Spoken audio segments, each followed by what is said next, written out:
So, good day to everyone. I'm Janelle M. Soya, in Bachelor of Elementary Education. So, ano nga ba ang learnings ko sa Chapter 1, which is the History of Science and Technology. So, based on our group report, I have learned the knowledge of science and technology has evolved from ancient time to the present. So, kasama dito yung mga pangunahing discovery and invention na nagbago sa ating mundo. And I also learned here kung paano nabago ang pamumuhay ng tao dahil sa mabilis na transition noon. Started in Stone Age to Iron Age. They help each other to bring new solution to a problem and progress sa buhay. Kung paano napadali yung kanilang pamumuhay noon tulad ng pagbuo nila ng mga armas, mga kagamitan sa privacy and security or seguridad.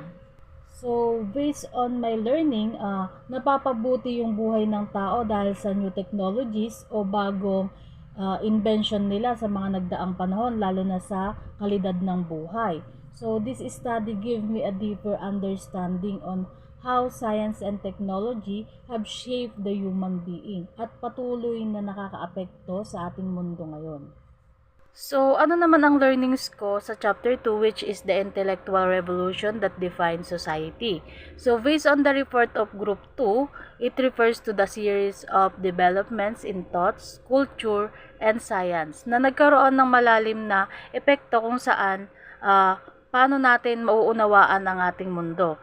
So, the rise of scientific methods and rational thinking sa iba't ibang bansa tulad ng largest continent like Asia, Middle East, and Africa, nagbukas ito ng bagong pag-aaral at pag-intindi sa natural world, which is furthering advanced technology and science. So, yung revolution ay nagsusuri ng mga challenges, existing tradition, and authorities na nagbukas sa ideya ng pagbabago at reforma ng lipunan. These lessons became the foundation for many aspects of modern society, from the system of government in the way we learn and understand the world.